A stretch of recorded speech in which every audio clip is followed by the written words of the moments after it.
POD confession. There's one keyword your Etsy title must have, and most sellers bury it under a mountain of adjectives.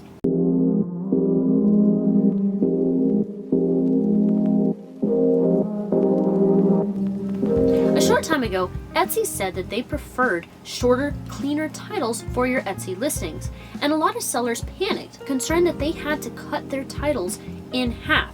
But what they don't realize is that Etsy wasn't cracking down on having longer titles that use the full character limit of an Etsy listing.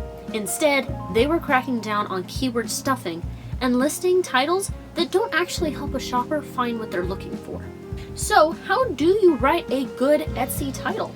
I've seen lots of titles on Etsy from other sellers that have posted in the POD Rockstars group and in other locations, and there's one big mistake that I see.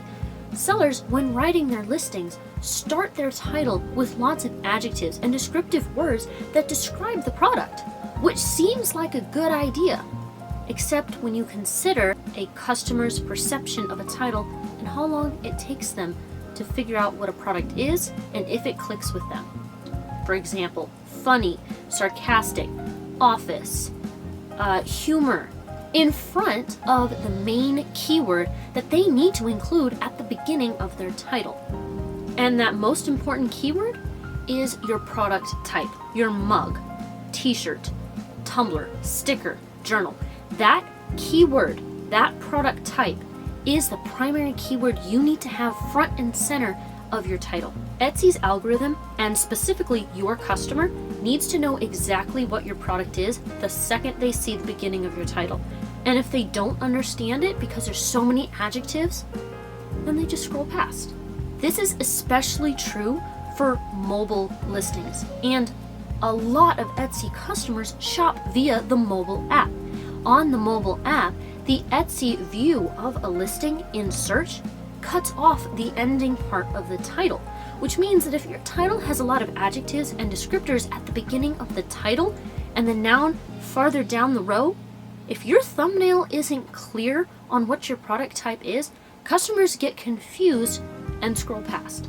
You have to make that instant connection with the customer to where they know what the product is, they know what they're buying, and what benefit it gives them. That's where your adjective and descriptors would come in. So, for example, instead of funny, sarcastic, office, coffee mug, gift, instead try sarcastic coffee mug and then another phrase describing funny office gift for coworker. Lead with the most important attributes. For example, for coffee mugs, one thing that I personally like doing is including just that brief one adjective or descriptor prior to the product type, and then immediately following with the size options that I have, and then follow by the remaining descriptor phrases and adjectives that apply back to that primary keyword.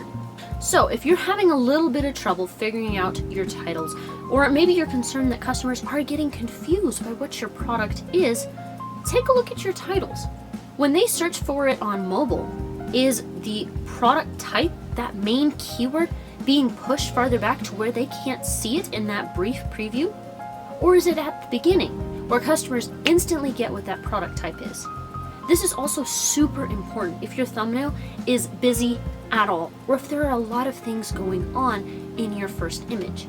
If a customer can't immediately click from your thumbnail on what the product is, then their title, the title preview, needs to be the next thing that they look at and understand instantly.